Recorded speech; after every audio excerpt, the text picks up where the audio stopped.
যমুনা নদীর তীরবর্তী জেলা। এই জেলায় ৩৩ লাখ মানুষের বসবাস, ভোটার প্রায় ২৭ লাখ, সংসদীয় আসন ৬টি। নির্বাচনের তফসিল ঘোষিত হবার পরপরই অন্যান্য জেলার মতো সিরাজগঞ্জ জেলাতেও বইতে শুরু করেছে নির্বাচনী হাওয়া। ভোটাররা প্রস্তুতি নিচ্ছেন ১২ই ফেব্রুয়ারি ভোট কেন্দ্রে গিয়ে তাদের ভোটাধিকার প্রয়োগ করার জন্য। আর রাজনৈতিক দল এবং তাদের প্রার্থীরা প্রস্তুতি নিচ্ছেন ভোটারদের দুয়ারে দুয়ারে যেতে। একই সাথে তারা তৈরি করছেন তাদের নির্বাচনী ইশতেহার।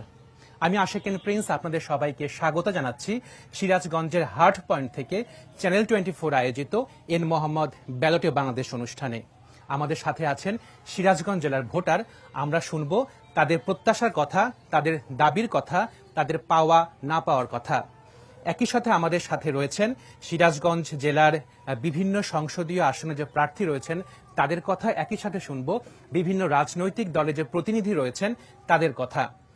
অতিথি হিসেবে আমাদের সাথে আছেন, আমার ডান পাশে রয়েছেন সিরাজগঞ্জ জেলা বিএনপির সাধারণ সম্পাদক, একই সাথে তিনি জাতীয় নির্বাহী কমিটির সদস্য এবং সিরাজগঞ্জ জেলা চেম্বার অব কমার্সের প্রেসিডেন্ট জনাব সাইদুর রহমান বাচ্চু। জনাব সাইদুর রহমান বাচ্চু, আপনাকে স্বাগত আমাদের অনুষ্ঠানে। আপনাকেও স্বাগত এবং ধন্যবাদ। জি, আমাদের সাথে আরো রয়েছেন সিরাজগঞ্জ জামাত ইসলামের জেলা আমির, একই সাথে তিনি কেন্দ্রীয় মজলিসের শুরা সদস্য এবং সিরাজগঞ্জ ১ আসনে জামাত মনোনীত প্রার্থী জনাব মাওলানা শাহিনুর আলম। জনাব শাহিনুর আলম, আপনাকেও স্বাগত আমাদের অনুষ্ঠানে। আপনাকেও স্বাগত। জি, আমাদের সাথে আরো আছেন ইসলামী আন্দোলন বাংলাদেশের কেন্দ্রীয় কৃষি ও শ্রম বিষয়ক উপসম্পাদক, একই সাথে তিনি সিরাজগঞ্জ ২ আসনে ইসলামী আন্দোলনের প্রার্থী হযরত মাওলানা মুফতি মুহিবুল্লাহ। জনাব মুহিবুল্লাহ, আপনাকেও স্বাগত আমাদের অনুষ্ঠানে। আপনাকে স্বাগত ইসলামী আন্দোলনের পক্ষ থেকে ধন্যবাদ। জি, আপনাদের সবাইকে ধন্যবাদ এবং সবাইকে আবারও স্বাগত আমাদের অনুষ্ঠানে। আলোচনার শুরুতে আমরা একটু কথা বলে নিতে চাই আমাদের সিরাজগঞ্জ জেলা প্রতিনিধি হীরক গুণের কাছ থেকে। তো হীরক গুণ, সিরাজগঞ্জ একটি ঐতিহাসিক জেলা, মহকুমা থেকে ১৯৮৪ সালে এটিকে জেলায় উন্নীত করা হয়। তো এই জেলার আসলে সংকটটা কোন জায়গায় রয়েছে এবং সম্ভাবনা কোন জায়গায় রয়েছে, এবং ভোটার আসলে কোন জিনিসটাকে সামনে রেখে ১২ই ফেব্রুয়ারি তাদের ভোটাধিকারটি প্রয়োগ করবেন? হীরক গুণ। উত্তরবঙ্গের প্রবেশদ্বার যমুনা বিধৌত কিন্তু সিরাজগঞ্জ জেলা।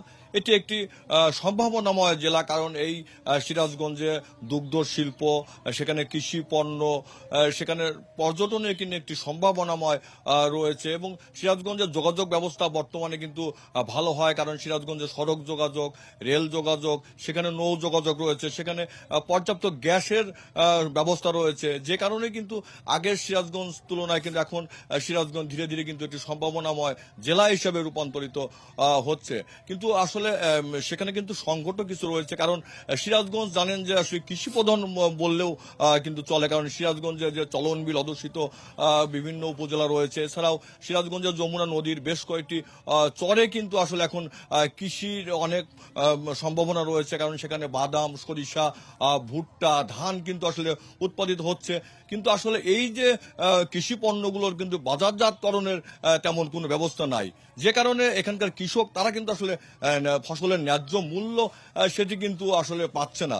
একটা সময় ছিল যমুনা নদীর ভাঙনের কারণে এখানে কিন্তু শিল্প কলকারখানা কিন্তু গড়ে উঠতো না। এখন যমুনা নদীর বাঁধ এবং কিছু নদী শাসন করার কারণে কিন্তু এখন সিরাজগঞ্জে আরো কিছু শিল্প কারখানা গড়ে উঠছে, বিশেষ করে এখানে বেসিক শিল্প পার্ক, ইকোনমিক জোন সহ সরকারি বেসরকারি বিভিন্ন প্রতিষ্ঠান। যদি এই প্রতিষ্ঠানগুলো যখন সম্পন্ন হবে তখন কিন্তু অনেক মানুষের কর্মসংস্থান হবে। পাশাপাশি আরেকটি দাবি সিরাজগঞ্জের মানুষের রয়েছে, সিরাজগঞ্জে একটি কওমি জুট মিল নামে একটি জুট মিল ছিল, এটি আসলে বিভিন্ন সময় বন্ধ, আবার বেসরকারিভাবে বিভিন্ন চালু হয়, আবার বন্ধ হয়। এটি যদি চালু করা হয় তাহলে কিন্তু আসলে সিরাজগঞ্জের অনেক মানুষের কিন্তু কর্মসংস্থানের সৃষ্টি হবে। সিরাজগঞ্জ মানুষের আসলে দাবি যে নদী ভাঙন এবং তাদের যে উৎপাদিত কৃষি পণ্য সেগুলো যদি বাজারজাত করা যায় তাহলে কিন্তু একটি সম্ভাবনাময় অর্থনীতির একটি যোগান কিন্তু এখান থেকে আসবে। এছাড়াও কিন্তু সিরাজগঞ্জের যে শাহজাদপুরে দুগ্ধ শিল্প রয়েছে সেটি কিন্তু বাংলাদেশের মধ্যে সবচেয়ে বড়, কিন্তু সেখানে গোচারণ ভূমি রয়েছে, সেখানে প্রায় 25 থেকে 30 হাজার গো খামার রয়েছে, যেখানে প্রতিদিন প্রায় 5 লাখ লিটার দুধ কিন্তু উৎপন্ন হচ্ছে। কিন্তু এই দুধের যারা উৎপন্ন করছে তারা কিন্তু দুধের যে সঠিক মূল্য সেক্ষেত্রে পাচ্ছে না বলে আমাদের কাছে তারা কিন্তু অনেক সময় বলে। এই দুধ শিল্পকে ঘিরেও কিন্তু একটি সম্ভাবনাময় রয়েছে সিরাজগঞ্জ। এছাড়া আপনারা জানেন যে যমুনা নদী সহ সেখানে চলন বিল একটি পর্যটন কেন্দ্র কিন্তু আসলে গড়ে উঠছে। করতে পারে, এটিও কিন্তু একটি সম্ভাবনাময় একটি পদক্ষেপ কিন্তু যদি নেওয়া হয় বিভিন্ন রাজনৈতিক দলের পক্ষ থেকে প্রতিনিধিরা, এমন কথাই কিন্তু মানুষ, সিরাজগঞ্জের মানুষের কিন্তু আসলে এগুলো দাবি কিন্তু রয়েছে। হিরোকুন, আপনার কাছ থেকে শুনলাম সম্ভাবনার কথা, সংকটের কথা আমরা শুনেছি। তো আমি এখন কথা বলতে চাই সাইদুর রহমান বাচ্চু, যিনি একই সাথে বিএনপি নেতা এবং সিরাজগঞ্জ জেলা চেম্বার এবং কমার্সের প্রেসিডেন্ট। আমাদের প্রতিনিধি হিরোগুন তিনি সম্ভাবনার কথা বলছিলেন। তো আপনাদের দল বা আপনাদের প্রার্থী যারা হবেন বা হয়েছেন, তো সেক্ষেত্রে সম্ভাবনাটাকে আপনারা কতটা কাজে লাগাতে পারবেন ভবিষ্যতে যদি আপনারা সরকার গঠন করতে পারেন? বিসমিল্লাহির রহমানির রহিম, ধন্যবাদ আপনাকে। আজ এখন যেহেতু বিজয়ের মাস, এই বিজয়ের মাসকে যারা ছিনিয়ে নিয়ে এসেছেন, যারা মুক্তিযুদ্ধে যুদ্ধ করে এই দেশকে ছিনিয়ে নিয়ে এসেছেন, সেই শহীদ মুক্তিযোদ্ধাদের প্রতি শ্রদ্ধা জ্ঞাপন করে এবং সর্বশেষ 2024 সালে গণতন্ত্র ফিরিয়ে আনার জন্য এবং মানুষের ভোটের অধিকার প্রতিষ্ঠিত করার জন্য যারা রক্ত দিয়েছে তাদের আত্মার মাগফিরাত কামনা করছি। আমি আজকে প্রথমেই বলতে চাই, সিরাজগঞ্জে আপনি শুরুতেই বলেছেন যে 1984 সালে এই সিরাজগঞ্জ জেলা রূপান্তরিত হয় মহকুমা থেকে। এটি কিন্তু করেছেন, এটির নেতৃত্ব যিনি দিয়েছেন তিনি হচ্ছেন সিরাজগঞ্জের আমাদের সকলের অভিভাবক, তিনি হচ্ছেন ইকবাল হাসান মাহমুদ টুকু ভাই, যাদের পারিবারিকভাবেই ঐতিহ্য রয়েছে, যার পিতা ছিলেন এই সিরাজগঞ্জেরই পাকিস্তান এবং ভারতের মন্ত্রী এবং ধারাবাহিকভাবেই সিরাজগঞ্জের উন্নয়নের সঙ্গে সম্পৃক্ত ছিলেন ইকবাল হাসান মাহমুদ টুকু ভাই এবং রাজনৈতিকভাবেই তিনি অনেকটা এগিয়েই ছিলেন এবং এগিয়ে আছেন। তিনি সাবেক বিদ্যুৎ প্রতিমন্ত্রীও ছিলেন। ওনার নেতৃত্বেই আমরা সিরাজগঞ্জকে এগিয়ে নিয়ে যেতে চাই। আরও এই সিরাজগঞ্জ সম্ভাবনাময়ের সিরাজগঞ্জ। এক সময় পাশেই দেখছেন যমুনা নদী, আমরা এক সময় ভাঙা গড়ার মধ্য দিয়ে আমাদের জীবন চলতো। আমরা এক সময় যখন রাতে ঘুমাতে যেতাম, আমরা যারা মুসলমান ধর্মে বিশ্বাস করি, আমরা ঘুমানোর আগে আমরা দোয়া পড়ে ঘুমাতাম, সকালে উঠে যেন না দেখি যে আমার শেষ সম্বল, আমার বাড়িটি স্রোতিসিনী যমুনা নদীর গর্ভে বিলীন হয়েছে। কিন্তু আল্লাহর দরবারে শুকরিয়া আদায় করছি, এখন কিন্তু সেটা আর নেই। এখন নদীকে শাসন করা হয়েছে এবং নদীকে শাসন করার কারণে এখন সিরাজগঞ্জ একটা সম্ভাবনাময়ের সিরাজগঞ্জ হয়ে উঠেছে। এখানে ব্যবসা করার জন্য উপযুক্ত স্থান হয়ে দাঁড়িয়েছে, যেটি সিরাজগঞ্জের চ্যানেল 24-এর প্রতিনিধি হিরোগুন উনি বললেন যে আমাদের এই সিরাজগঞ্জে নৌপথ, সড়কপথ, জনপথ, রেলপথ এবং পর্যাপ্ত পরিমাণের গ্যাস, বিদ্যুৎ এগুলি আছে। সেই কারণেই এখানে বেসরকারি একটি ইকোনমিক জোন সেটি কাজ করছে। সেখানে এটি দীর্ঘদিন 17 বছর শুধু এটা প্রতারণা চলেছে, কিন্তু আমরা এই 5ই আগস্টের পর তাদেরকে বারবার তাগাদা দিয়েছি, কেন এটি দ্রুততম সময়ের মধ্যে চালু হচ্ছে না। ওনাদের সঙ্গে আলাপ আলোচনা করার কারণে এখন কিন্তু এটা প্রায় 80% কাজ সমাপ্ত হয়েছে। এই ইকোনমিক জোন যদি চালু হয় 5 লক্ষ মানুষের কর্মসংস্থানের ব্যবস্থা হবে ইনশাল্লাহ। পাশাপাশি এখানে যে বিসিক শিল্পনগরী আছে এটাও বন্ধ ছিল, এটাও গত 17 বছর ধরেই আমরা শুনছিলাম যে এটা হচ্ছে, হবে, কিন্তু আমরা 5ই আগস্টের পর বিসিক শিল্পনগরীর সঙ্গে যারা সম্পৃক্ত তাদেরকে আমরা ডেকেছি, আমরা বলেছি যে কেন এটি বিলম্বিত হচ্ছে, কেন এটি হচ্ছে না। আমরা জনগণের পক্ষ থেকে বলেছি দ্রুততম সময়ের মধ্যে এটা চালু করতে হবে এবং যারা প্লট নিয়েছে তাদের প্লট বরাদ্দ দিতে হবে এবং আমরা জেলা প্রশাসনের মাধ্যমে ব্যবসায়ীদেরকে এই প্লট বরাদ্দের ব্যবস্থা করেছি। সেখানেও প্রায় 1 লক্ষ মানুষের কর্মসংস্থানের ব্যবস্থা হবে ইনশাআল্লাহ এবং নতুন নতুন উদ্যোক্তা তৈরি করে আমরা সিরাজগঞ্জের ব্যবসায়ীদেরকে আরো প্রশিক্ষণের মাধ্যমে উন্নত করতে চাই সিরাজগঞ্জে। আপনার কাছে আবারও আসবো। আমি এখন কথা বলতে চাই মাওলানা শাহিনুর আলম। জনাব শাহিনুর আলম, আপনার কাছেও একটি প্রশ্ন, যে আমাদের প্রতিনিধি যে বললেন সম্ভাবনার কথা বললেন, সংকটের কথা বললেন, তো আপনারা যদি ক্ষমতায় আসতে পারেন বা আপনি নির্বাচিত হতে পারেন, তো এই সম্ভাবনাটাকে আপনি কতটুকু কাজে লাগাতে পারবেন এবং সংকটটাকে কতটুকু আসলে আপনি দূর করতে পারবেন? জনাব শাহিনুর আলম। জি, ধন্যবাদ আপনাকে, ধন্যবাদ আমার সহ আলোচক জনাব সাইদুর রহমান বাচ্চু এবং মুফতি মহিবুল্লাহ সাহেবকে সহ দর্শক শ্রোতাদের। আমি শুরুতেই বিজয়ের এই মাসে স্বাধীনতা যুদ্ধের শহীদদের রুহের মাগফিরাত কামনা করি। সাথে সাথে 24-এর ফ্যাসিস্ট বিরোধী আন্দোলনে, ফ্যাসিবাদ বিদায়ের আন্দোলনে অগ্রসেনানী শরীফ ওসমান হাদি, যিনি একজন সংসদ সদস্য পদপ্রার্থী ছিলেন, আমি আমাদের প্রিয় ভাই শহীদ শরীফ ওসমান হাদির শাহাদাতের জন্য আল্লাহ তাআলার কাছে দোয়া করছি যে আল্লাহ তাআলা যেন তাকে শহীদ হিসেবে কবুল করেন। আমি আমাদের হীরকগুণ চ্যানেল 24-এর সাংবাদিক, তিনি কিছু সম্ভাবনার কথা বলেছেন, কিছু সমস্যার কথা বলেছেন। আমি সবগুলোর সাথে আর দুইটা বিষয় যোগ করতে চাই। এই সিরাজগঞ্জ জেলা আমাদের দুইটা নতুন শিল্প গড়ে উঠেছে। একটি হচ্ছে শীত বস্ত্রের শিল্প, আরেকটি হচ্ছে কাঠ শিল্প। এই দুইটাই আমার নির্বাচনী এলাকা কাজীপুরে এখানে গড়ে উঠেছে, যেটা পুরো দেশেই চাহিদা পূরণ করছে। আমার দল যদি নির্বাচিত হয় তাহলে আমরা প্রথমত সিরাজগঞ্জের বড় সমস্যা হলো নদী ভাঙ্গন। সিরাজগঞ্জ শহর কেন্দ্রিক, এখানে নদীর কিছু ভাঙন রোধ করলেও কাজীপুর, বেলকুচি, চৌহালি, সাজাদপুর এই উপজেলাগুলো এখনো নদীগর্ভে বিলীন হচ্ছে প্রতি বছর নতুন নতুন এলাকা। আমরা এই নদী শাসন এবং নদীতে আমরা বাঁধ নির্মাণের প্রয়োজন যেখানে সেখানে বাঁধেরও আমরা চিন্তা করব।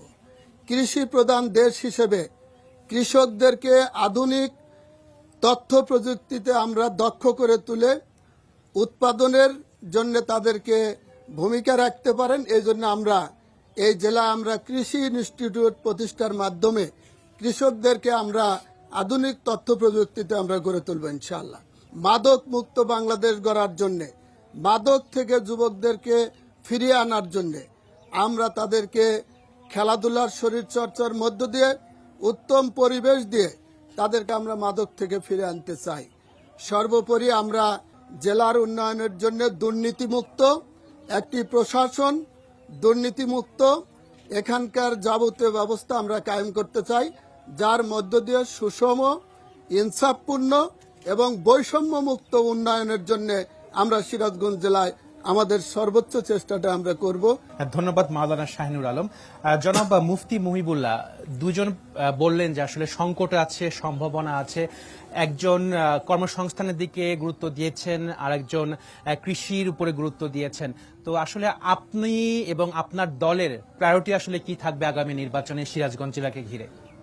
ধন্যবাদ চ্যানেল 24-কে আমাকে আজকের এই টক শোতে অংশগ্রহণ করার জন্য, পাশাপাশি সর্বস্তরের শ্রোতামণ্ডলী, বিভিন্ন রাজনৈতিক দলের নেতৃবৃন্দ সকলকে ধন্যবাদ জানিয়ে আমি বলতে চাই, ইসলামী আন্দোলন বাংলাদেশ ইতিমধ্যেই আপনারা জানেন যে মাদকমুক্ত, সন্ত্রাসমুক্ত, চাঁদাবাজ মুক্ত, দুর্নীতিমুক্ত, ন্যায় নীতি ইনসাফ ভিত্তিক একটি কল্যাণ রাষ্ট্র গঠনে আমরা কিছু পরিকল্পনা হাতে নিয়েছি। সেই পরিকল্পনার অংশ হিসেবে আমাদের প্রথম কাজ থাকবে যে আমরা এই সিরাজগঞ্জে একটা ব্যবসায়িক এলাকা, ব্যবসা বান্ধব একটি জনপদ এলাকা।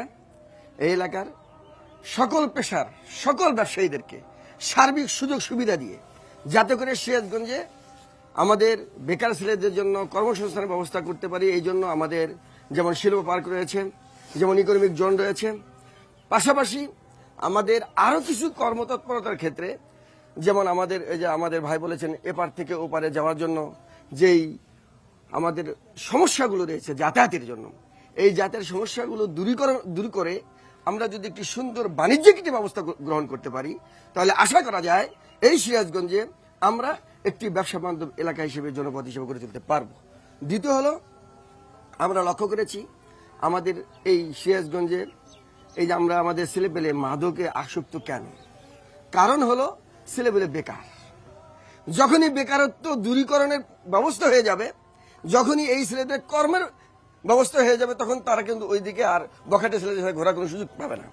আমাদের প্ল্যান রয়েছে যে প্রত্যেকটা শিল্প জোন এলাকাতে কমপক্ষে 20টা করে মিল কারখানা গড়ে তোলা, প্রত্যেকটা বন্ধ মিল কারখানাগুলোকে চালু করে এই এলাকার সকল পেশার মানুষের কর্মসংস্থান গড়ে তুলে আমরা এই সিরাজগঞ্জে একটি সুন্দর পরিবেশ তৈরি করতে চাই।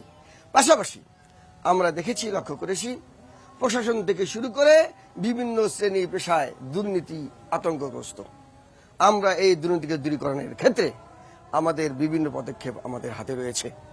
সেইটা দূর করতে হলে অবশ্যই ইসলামী গঠনতন্ত্র এবং ইসলামী আইন যদি এই সমাজের মধ্যে প্রতিষ্ঠিত হয়, এদেশের মানুষ যদি সত্যিকার অর্থেই তাদের দেশ এবং জাতির কল্যাণে যদি ঈমান এবং আখলাকের সঙ্গে যদি এই সমাজকে গড়ে তুলতে পারে, আমার তো বিশ্বাস এই সিরাজগঞ্জ একসময় বেকার মুক্ত, সন্ত্রাস মুক্ত, চাঁদাবাজ মুক্ত, দুর্নীতি মুক্ত একটি সুন্দর সুশীল সমাজ গঠন করবে, এই প্রত্যাশা আমরা করি। জনাব মুফতি মুহিবুল, আপনাকে ধন্যবাদ।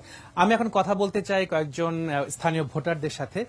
তো আপনাদের কাছে আমার প্রশ্ন থাকবে যে আগামী 12ই ফেব্রুয়ারি নির্বাচন অনুষ্ঠিত হবে, সেই নির্বাচনে আসলে আপনারা কোন জিনিসটাকে প্রায়োরিটি দিয়ে 12 তারিখে ভোট কেন্দ্রে ভোট দিতে যাবেন? আসসালামু আলাইকুম, আমি মোহাম্মদ আবু হানিফ খান, সিরাজগঞ্জের সচেতন একজন সাধারণ নাগরিক। তো এখানে রাজনৈতিক দল ইসলাম আন্দোলন বাংলাদেশ, বাংলাদেশ জামাত ইসলামী, জাতীয় দল বিএনপি সমস্ত নেতৃবৃন্দ এখানে উপস্থিত আছেন। আপনাদের কাছে হচ্ছে গিয়ে আমার একটা ব্যক্তিগতভাবে একটা পরামর্শ বলেন বা যেটা বলেন সেটা থাকবে হচ্ছে, আমাদের সিরাজগঞ্জ শহর হচ্ছে সবার প্রাণের শহর। আমরা ঢাকা বসবাসরত অবস্থা অনেক সময় দেখি সোশ্যাল মিডিয়াতে বিভিন্ন ধরনের মারামারি, এলাকাভিত্তিক হানাহানি নয়, যেগুলো আমাদের সিরাজগঞ্জ শহরের জন্য বা সিরাজগঞ্জের জন্য এটা সম্মানহানি। সেই হিসেবে আপনারা রাজনৈতিক নেতৃবৃন্দ এগুলা সমাধান করার চেষ্টা করবেন। আর দ্বিতীয় হচ্ছে, একটা দেশের মূল চালিকা শক্তি হচ্ছে আপনার রাস্তা এবং বিল কালভার্ট যেগুলাকে বলে সেগুলা। তো এইগুলোর দিক থেকে আপনাদের দলগতভাবে কোনো ইয়ে আছে কিনা, এটা আমার একটু জানার ইচ্ছা। ধন্যবাদ আপনাকে। তো আপনি আসলে যখন 12ই ফেব্রুয়ারি ভোট দিতে যাবেন ভোট কেন্দ্রে, আপনার মাথায় আসলে কোন জিনিসটা থাকবে, কোন সমস্যাটাকে সামনে রেখে সমাধানের জায়গা থেকে আপনি আসলে ভোটটা দিবেন? ধন্যবাদ চ্যানেল 24-কে। আসলে আমি এখানে বসবাস করলেও আমার মূল গ্রাম হচ্ছে চররূপসা, যেটা নদীর ওই পারে আপনাদের পেছনের দিকে অবস্থিত। আমি যেহেতু প্রত্যন্ত এলাকার একজন বাসিন্দা, সেক্ষেত্রে আমার মূল ভয়টা নিয়ে ভাই প্রশ্ন করেছেন, যেহেতু আমাদের ওখানে আইন শৃঙ্খলা বাহিনী সহজে পৌঁছাতে পারে না। তো এইবার জীবনের প্রথম ভোট আমার ভোটদানের ক্ষেত্রে যাতে আইন শৃঙ্খলা পরিস্থিতি অবনতি না হয়, এবং বর্তমান যে পরিস্থিতি দেখা যাচ্ছে যে ফ্যাসিস্ট আওয়ামী বাহিনী তারা নির্বাচনকে বানচাল করার জন্য যে প্রক্রিয়া হাতে নিয়েছে, এইটা প্রতিরোধ করার জন্য আপনাদের যে রাজনৈতিক দল যেমন বিএনপি এবং বাংলাদেশ জামায়াত ইসলাম বা ইসলামী আন্দোলন, আপনারা যার যার জায়গা থেকে আসলে কি চিন্তা করছেন, এটাই আমার প্রশ্ন আপনাদের কাছে। জি ধন্যবাদ। মহম্মদ ওয়াটার ট্যাঙ্ক, যা পানিকে রাখে শতভাগ বিশুদ্ধ। এর মহম্মদ ওয়াটার ট্যাঙ্ক, বিশুদ্ধ পানির ব্যাগ। আপনাকে আমাদের এখানে নারী ভোটাররাও রয়েছেন, তারাও ভোটাধিকার প্রয়োগ করবেন, 12 তারিখে ভোট দিতে যাবেন। তো আসলে আপনাদের প্রত্যাশাটা কি? এখানে 3টি রাজনৈতিক দলের প্রতিনিধি রয়েছেন, তো আপনাদের আসলে প্রত্যাশাটা কি তাদের কাছ থেকে? কোন জিনিসটাকে সামনে রেখে আপনারা 12 তারিখে ভোট দিবেন? বিসমিল্লাহির রহমানির রহিম। আমাদের অনেক আশা যে আমরা সুস্থ নির্বাচন করব, শান্তিভাবে ভোট দেব। অনেকদিন মানুষ মনে করেন যে শান্তিতে কোনো ভোট দিতে পারে না, যে রকম পরিস্থিতি করছে আওয়ামী লীগ সরকার। মানুষের যে দুঃখ কষ্ট এগুলা যেন দূর হয়, আমরা সেই জন্যই সুষ্ঠু ভোট চাই, সুষ্ঠু নির্বাচন চাই। ধন্যবাদ আপনাকে। আমরা কয়েকজন ভোটারের সাথে কথা বললাম, তারা বেশ কিছু প্রশ্ন উত্থাপন করেছেন, সমস্যার কথা বলেছেন। তো জনাব সাইদুর রহমান বাচ্চু, নির্বাচনে আইন শৃঙ্খলা পরিস্থিতি কেমন থাকবে এবং ভোট পরবর্তী যদি আপনারা নির্বাচিত হন, আপনাদের প্রার্থী নির্বাচিত হন, সে সময়টাতে আইন শৃঙ্খলা পরিস্থিতি আসলে কেমন রাখবেন আপনারা? ধন্যবাদ। আসলে খুব চমৎকার কথাটি বলেছেন। আইন শৃঙ্খলা রক্ষা করার জন্য এটা প্রশাসনের ভূমিকাটাই সর্বোচ্চ, এবং এই মুহূর্তে যেটা আমরা লক্ষ্য করছি যে প্রশাসনিকভাবে যে অর্থে ফ্যাসিবাদকে বিতাড়িত করা হয়েছিল, যে ফ্যাসিবাদটা তো এখনো প্রশাসনের অনেক রন্ধে রন্ধে আছে কিনা জানি না, তবে এই যে হাদির মতো প্রতিবাদী কণ্ঠ একটা স্তব্ধ করে দিল, এটা কিন্তু দুঃখজনক। এই কারণেই কিন্তু এদেশের ছাত্র জনতা রক্ত দেয়নি। সে কিন্তু কিছু কিছু কথা বলেছে, আমার খুব ভালো লেগেছে। হাদি বলেছে যে আমি শহীদ রাষ্ট্রপতি জিয়াউর রহমানের মতো মাইলকে মাইল হাঁটতে চাই, আমি তার আদর্শ মানে অনুসরণ করতে চাই, এবং শহীদ রাষ্ট্রপতি জিয়াউর রহমান আমার অনুপ্রেরণা। শহীদ রাষ্ট্রপতি জিয়াউর রহমান যে একজন সৎ ব্যক্তি ছিলেন, একজন যে কঠোর পরিশ্রমিক ব্যক্তি ছিলেন, এই ওসমান হাদির কথাতেই কিন্তু এটা প্রমাণিত হয়েছে। এবং শহীদ রাষ্ট্রপতি জিয়াউর রহমান মনের দিক দিয়ে ছিলেন কোমল, শাসনের দিকে ছিলেন কিন্তু কঠিন। এবং আমাদের নেত্রী, দেশনেত্রী বেগম খালেদা জিয়া যখনই বারবার নির্বাচিত হয়েছেন, তার আমলে কিন্তু আইন শৃঙ্খলার অবনতি খুব কম হয়েছে। এটা আমরা প্রমাণিত। বিএনপি 91 সালে রাষ্ট্রীয় ক্ষমতায় এসেছে, আইন শৃঙ্খলা রক্ষা করার জন্য চেষ্টা করেছে এবং বাংলাদেশে বহুভাবে অকার্যকর যারা স্বাধীনতার বিরোধিতা করেছে, যারা মানচিত্র চায় নাই, যারা এই দেশকে কখনো স্বাধীন চায় নাই, তারা কিন্তু মূলত এই দেশকে বিভিন্ন সময় অস্থিতিশীল করার জন্য পায়তারা করেছে। এবং এখনো 54 বছর পরেও কিন্তু বিভিন্ন জায়গায় দেখা যায় তারা বলে পূর্ব পাকিস্তান জিন্দাবাদ। এই যে কথাগুলা বুকের মধ্যে তারা এখনো এটা লালন করে, এখনো তারা ধারণ করে।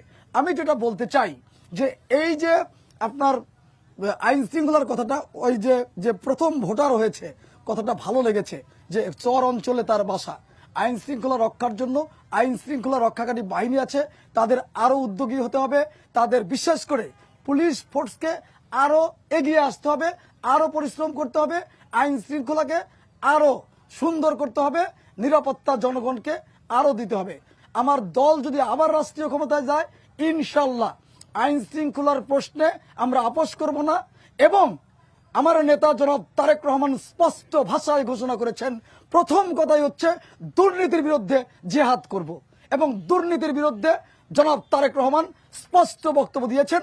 এবং আপনারা কিন্তু সামাজিক গণমাধ্যমে দেখেছেন যে আমার দলের নেতা কর্মীরা 17 বছর কারাগারে ছিল, জেল খেটেছে, অনেক নির্যাতন সহ্য করেছে। কিন্তু যদি এইগুলি ব্যবহার করে যদি কেউ কোন রকমের জনগণ হয়রানি হয়, এরকম যদি কোনো বিষয় দেখি, তাহলে কিন্তু ক্ষমা করা হবে না।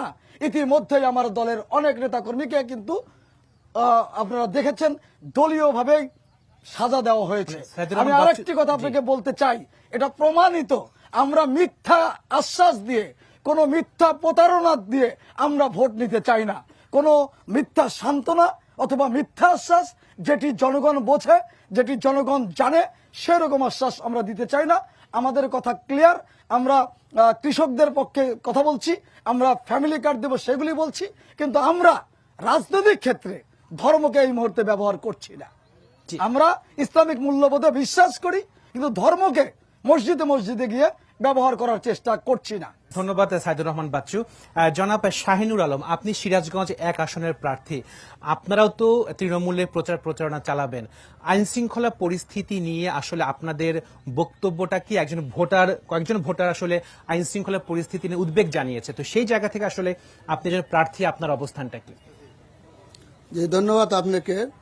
আইন শৃঙ্খলা পরিস্থিতির ব্যাপারে আপনার আমার যেটা বক্তব্য সেটা হচ্ছে যে পুলিশ এখনো আইন শৃঙ্খলার উন্নতি ঘটানোর জন্য যেভাবে ভূমিকা রাখা প্রয়োজন, আমার দৃষ্টিতে সেভাবে ভূমিকা রাখেনি।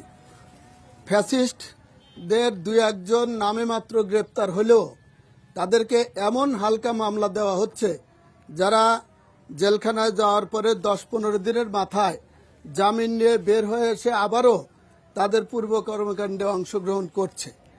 এ কারণে আজকে এখানে একটু বলবো যে একসাথে আমাদের সাইদুর রহমান বাচ্চু ভাই বলেছেন শুরুতেই যে আমরা ফ্যাসিবাদ বিরোধী আন্দোলনের 3 জনই এখানে যারা দাঁড়িয়েছি, কম বেশি ভূমিকা আমরা সবাই রেখেছি। আবার যদি দেশ গড়ার কাজে যদি একসাথেই ভূমিকা রাখা যায়, তাহলে দেশ গড়াও সম্ভব হবে। কিন্তু এখন যদি নতুন করে কোনো প্রশ্ন উত্থাপন করে নিজেদের মধ্যে বিভেদ তৈরি করা হয়, তাহলে আপনার আইন শৃঙ্খলার উন্নতি কেন, কোনো উন্নতি এই দেশে সম্ভব নয়। আমার দল বাংলাদেশ জামাত ইসলামীর সম্মানিত আমির ডাক্তার শফিকুর রহমান সাহেব ঘোষণা দিয়েছেন, জামাত ইসলামী যদি সংখ্যাগরিষ্ঠ আসনও পায়, তারপরে এই দেশে জাতীয় সরকার গঠন করা হবে, সব দলকে একসাথে নিয়ে।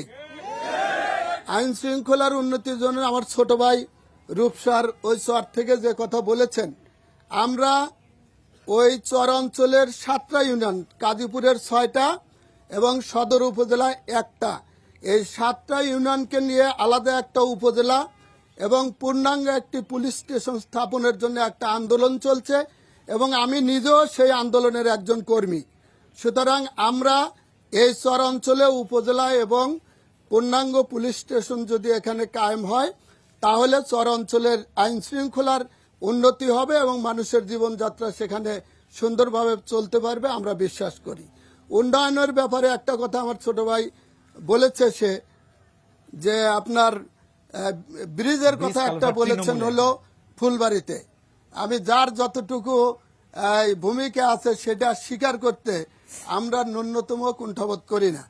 আমার সাইদুর রহমান বাচ্চু ভাই এবং আমরা সহ ইতিমধ্যেই সিরাজগঞ্জ জেলায় এই ব্রিজ এবং কালভার্টের বড় একটা প্রকল্প আমরা ইতিমধ্যেই জেলা প্রশাসককে অনুরোধ করে আমরা পাঠিয়েছি। আশা করি সেগুলো পাশ হয়ে আসলে অনেক জায়গার এর সমাধান হবে। আর বড় ব্রিজ কালভার্ট যেগুলো আছে, নির্বাচিত সরকার ছাড়া যারা এখন আছেন, অন্তর্বর্তীকালীন সরকারে যারা আছেন, তাদের পক্ষে জনগণের এই সব সমস্যার সমাধান করা সম্ভব নয়। বিধায় আমি মনে করি যে একটি নির্বাচিত সরকার আসলে শুধু ফুলবাড়ির ব্রিজ নয়, আরো যেখানে যেখানে ব্রিজ প্রয়োজন আমরা সেটা করার জন্য উদ্যোগ নেব ইনশাল্লাহ। শাহিনুর আলম, আপনাকে ধন্যবাদ। জনাব মুফতি মুহিবুল্লাহ, আপনারা তো প্রচার প্রচারণা চালাচ্ছেন, তৃণমূলে যাচ্ছেন, আইন শৃঙ্খলার পরিস্থিতি আপনারা কেমন দেখছেন? এবং ব্রিজ কালভার্টের কথা বলা হলো, দূরবর্তী এলাকায় মূল ভূখণ্ডের সাথে সংযোগের কথা বলা হলো, তো এটাকে আপনারা কিভাবে অ্যাড্রেস করবেন বা দেখবেন? আসলে ধন্যবাদ আপনাকে, এন মোহাম্মদ বেলায়েত বাংলাদেশকে।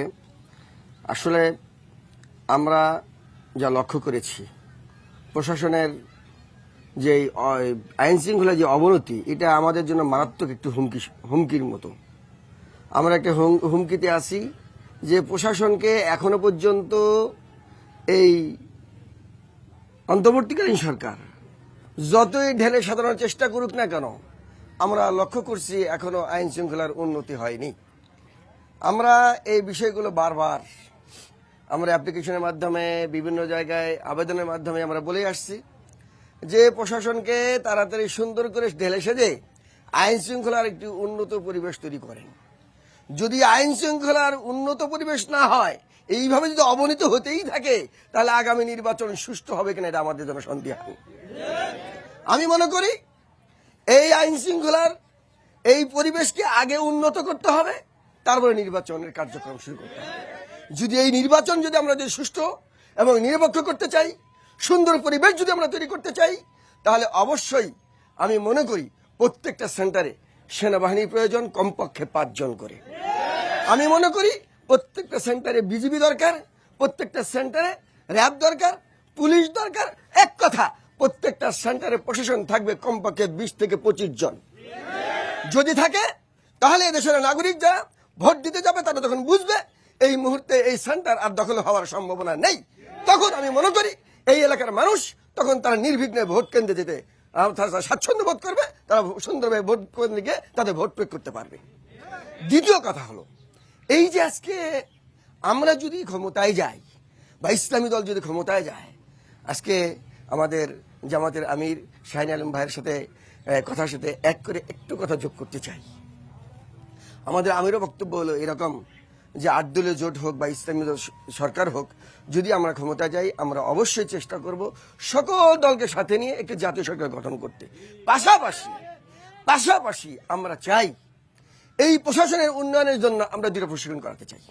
কারণ আমরা জানি এই স্বাধীনতার পর থেকে অদ্যাবধি পর্যন্ত যেই প্রশাসনগুলো আসছে, প্রত্যেকটা প্রশাসন দুর্নীতিগ্রস্ত, দুর্নীতি আসক্ত হয়েছে। কারণ হলো একটাই, যেই প্রশাসন যাদের মাধ্যমে এই যারা ক্ষমতায় এসেছে, তারা নিজেরাও দুর্নীতিবাদ ছিল, তারা নিজেরাও এরকম ভাবে প্রশাসনকে ব্যবহার করেছে, যার কারণে প্রশাসন তাদের কথা মতো উল্টাপাল্টা করে এই সমাজকে নষ্ট করেছে। অতএব তাদের মধ্যে নাই আল্লাহর ভয়। 1, 2 নম্বর, তাদের সদিচ্ছা নেই।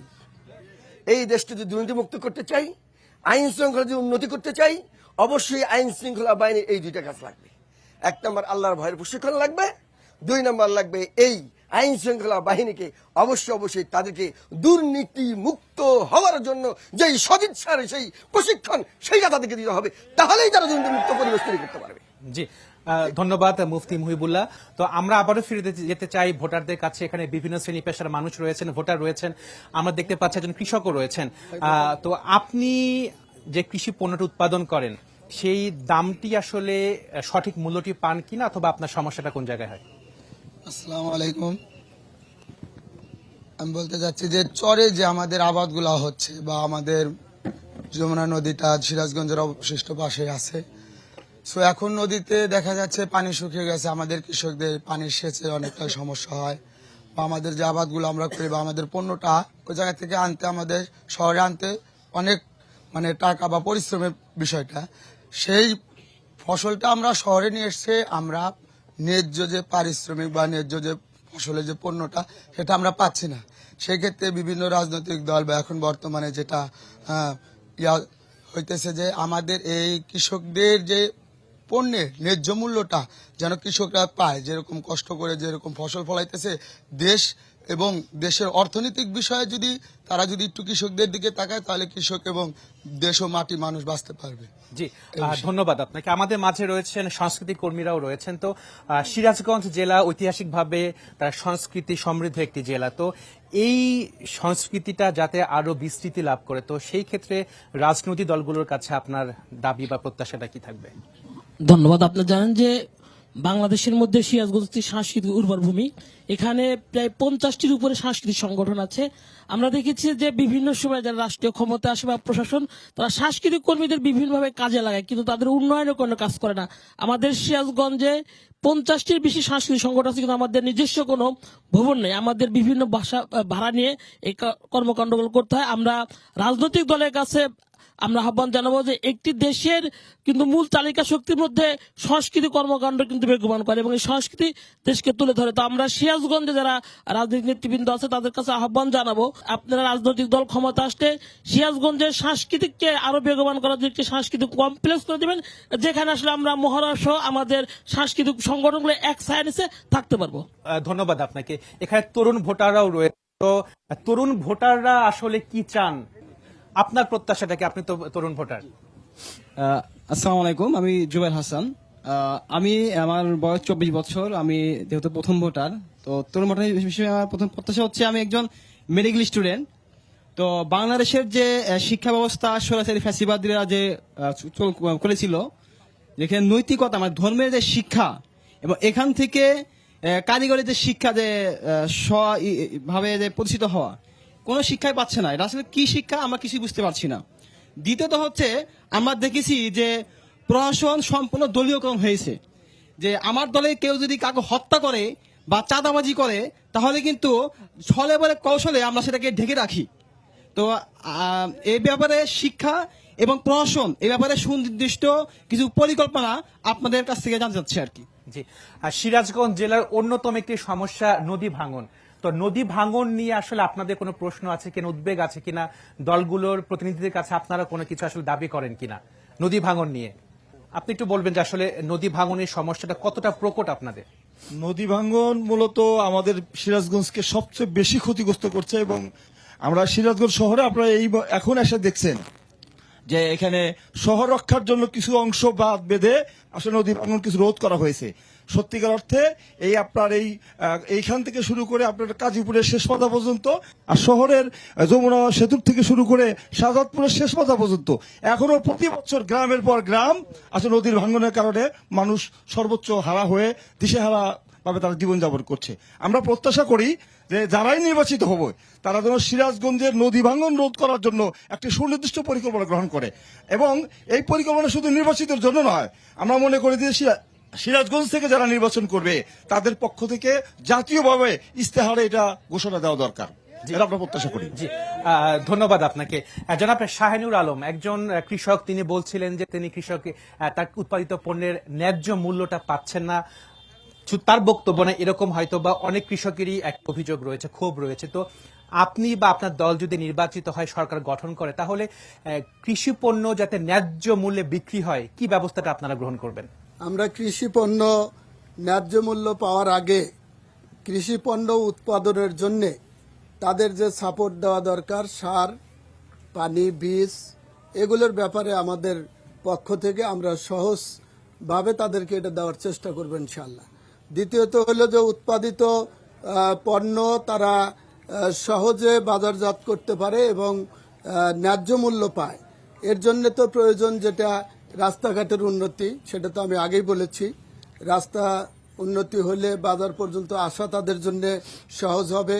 দ্বিতীয়ত হলো যে ব্যবসায়ীদের নৈতিক মান মজবুত হলেই তারা ন্যায্য মূল্য পাবে। বিক্রেতা বাজার পর্যন্ত আসার সুযোগ পায় না, রাস্তায় তৃতীয় পক্ষ তারা এখান থেকে ফয়দা লোটার জন্যে, যেটা ইসলামে সম্পূর্ণ হারাম, যে বিক্রেতাকে তার বাজার যাচাই করার মতো সুযোগ দিতে হবে। হাটের গলিতে কোনো দোকানপাট, রাস্তায় কোনো দোকানপাট বৈধ নয়।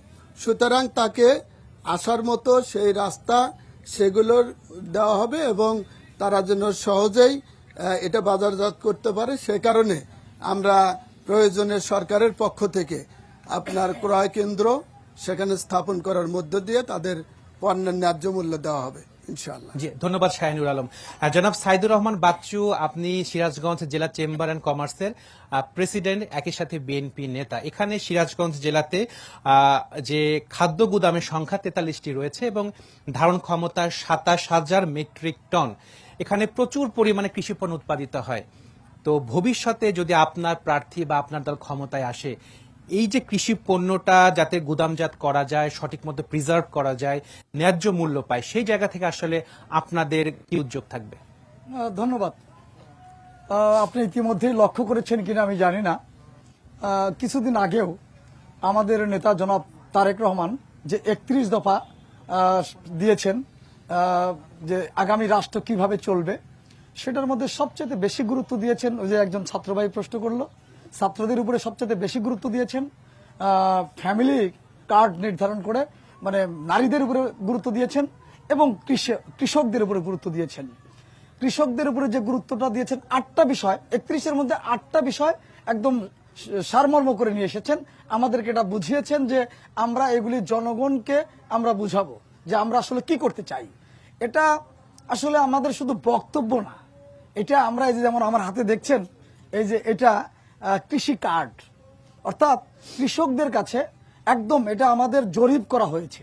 আমরা আন্দোলনও করেছি, যেহেতু আমরা নির্বাচনমুখী দল, আমরা জানি যে কোনো সময় আমাদেরকে নির্বাচন করতে হবে এবং নির্বাচন করতে হলে জনগণকে শুধু প্রতিশ্রুতি না, জনগণকে আশ্বস্ত করতে হবে যে আমরা নির্বাচিত হলে আমরা জনগণের জন্য কি করব। সেটা কিন্তু এটার পরিকল্পনাটা আমাদের নেতা জনাব তারেক রহমান অনেক দিন আগে থেকে এটা জরিপ করেছেন এবং কৃষকদের জন্য আমার হাতে যেটি দেখছেন এটা একটি নমুনা কার্ড। এই নমুনা কার্ড প্রত্যেকটা কৃষকের বাড়িতে থাকবে। প্রত্যেক কৃষকের একটা সংখ্যা আছে যে কত কোটি কৃষক বাংলাদেশে আছে, সেইটা জরিপ করে নির্ধারণ করা হয়েছে। প্রত্যেকের হাতে এই কৃষক কার্ডটা থাকবে। এই কৃষক কার্ডের মাধ্যমে আপনার যে কৃষি পণ্য, সেই কৃষি পণ্য তারা ন্যায্য মূল্যে কিনবে এবং অনেক সময় দেখেন যে কৃষকরা বেশি টাকা দিয়ে সার, বীজ, কীটনাশক এগুলা কেনে, কিন্তু পরবর্তী সময়ে দেখা যায় যে এগুলা বিক্রি করতে যখন যায় তখন তারা ন্যায্য মূল্যটা পায় না।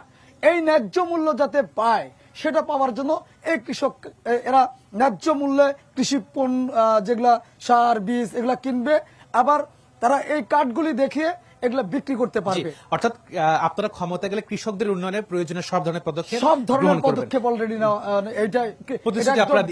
আপনারা দিচ্ছেন। একটা বিষয় আরেকটি বলতে চাই, পরবর্তীতে সময় দিবেন কিনা জানি না, আমি শাহিন ভাইকে ধন্যবাদ দিতে চাই এবং কি বলে মহিবুল্লাহ ভাইকে ধন্যবাদ দিতে চাই। শাহিন ভাই যে চমৎকার কথাটি বলেছেন যে রাষ্ট্রীয় ক্ষমতায় যদি ওনারা যেতে পারেন তাহলে ওনারা জাতীয় সরকার গঠন করবেন।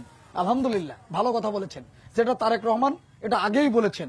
তারেক রহমান বারবার বলেছেন যে রাষ্ট্রীয় ক্ষমতায়, এবং রাষ্ট্রীয় ক্ষমতায় যাওয়ার মতো কিন্তু একমাত্র বিএনপির কতটা অবস্থান আছে এটা জরিপ করলেই জানবেন।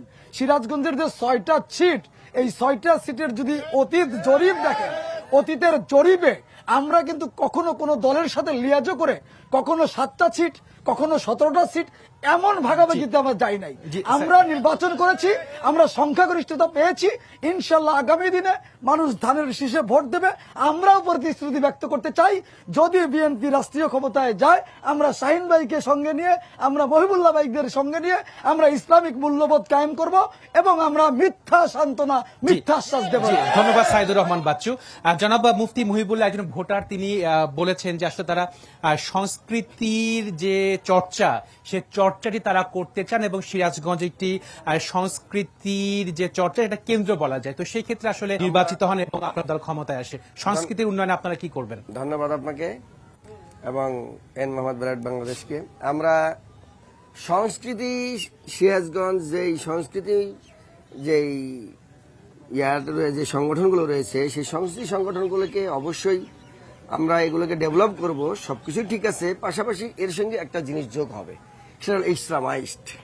আমরা সংস্কৃতির সাথে কোনো অপসংস্কৃতিকে কোনোভাবেই জায়গা দেব না।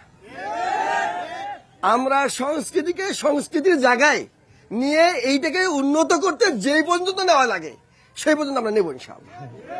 আরেকটি কথা হলো, জনগণের পক্ষ থেকে একটা কথা আসছে, এই কথার উত্তরটা আমাকে দিতে আমার মন চাচ্ছে, বলতেছি। এই যে যমুনা নদী বাঁধ নিয়ে যে একটা কথা, আসলে দেখেন, চীনের সবচেয়ে দুঃখ ছিল হুয়াংহো নদী। সেই হুয়াংহো নদীটা বাদ দেওয়ার পরে নদীর পারে হাজার হাজার মিল কারখানা করে কারণে আজকে চীন কিন্তু সারা বিশ্বের মধ্যে সবচেয়ে উন্নত রাষ্ট্র এবং অর্থনৈতিক সমৃদ্ধিশালী একটা রাষ্ট্র হিসেবে পরিণত হয়েছে। ঠিক তদুপরি আমাদের সিরাজগঞ্জ একটা সম্ভাবনা। সিরাজগঞ্জ, এই সিরাজগঞ্জ যদি আমরা কাজীপুর থেকে শুরু করে একবারে সেই চৌহালি পর্যন্ত, মানে এনায়তপুরের শেষমাথা পর্যন্ত যদি আমরা একটি লম্বা একটা, যদি শহর রক্ষা বাদ না, পুরো সিরাজগঞ্জ একটা যদি টেকসই বাঁধ যদি আমরা নির্মাণ করতে পারি, এবং এই নদীর পাশে দেখবেন যে হাজার হাজার একর জমি, সরকারি খাস জমি পড়ে আছে, তখন আর ওই ঢাকা, গাজীপুর, টাঙ্গাইল আশপাশে যে সমস্ত এলাকাগুলো রয়েছে, ওই সমস্ত এলাকায় আমার মনে হয় মিল কারখানার জন্য যে জমি যত টাকা দিয়ে কিনতে হয়, এত টাকা আর খরচ হবে না। তখন অটোমেটিকলি অর্থনৈতিকভাবে সমৃদ্ধিশালী করার ক্ষেত্রে এই সিরাজগঞ্জ হবে সারা বাংলাদেশের মধ্যে একটি শিল্পাঞ্চল এরিয়া। জি, ধন্যবাদ মুফতি মুহিবুল্লাহ। দর্শক, অনুষ্ঠান আমরা শেষ করছি। আমরা অত্যন্ত কৃতজ্ঞ এবং ধন্যবাদ জানাই তিনজন অতিথিকে, যারা আপনাদের ব্যস্ত সময়ের মধ্য থেকে আমাদের সাথে সময় দিয়েছেন এবং আপনাদের যে দলীয় অবস্থান, সে অবস্থানটি আপনার সিরাজগঞ্জে যারা ভোটার রয়েছেন তাদের সামনে উপস্থাপন করেছেন, এবং ভোটাররাই আসলে নির্ধারণ করবেন আপনাদের প্রতিশ্রুতি কতটা তারা গ্রহণ করবেন বা গ্রহণ করবেন না। এবং আমাদের প্রত্যাশা থাকবে 12ই ফেব্রুয়ারি ভোট কেন্দ্রে গিয়ে আপনারা আপনাদের পছন্দের প্রার্থীকে ভোট দেবেন। দর্শক, অনুষ্ঠান শেষ করছি আজকে সিরাজগঞ্জ থেকে। আগামীতে দেখা হবে অন্য কোনো জেলায়, সেখানে অবশ্যই আমাদের সঙ্গে থাকবেন স্থানীয় ভোটার এবং বিভিন্ন রাজনৈতিক দলের প্রতিনিধিরা।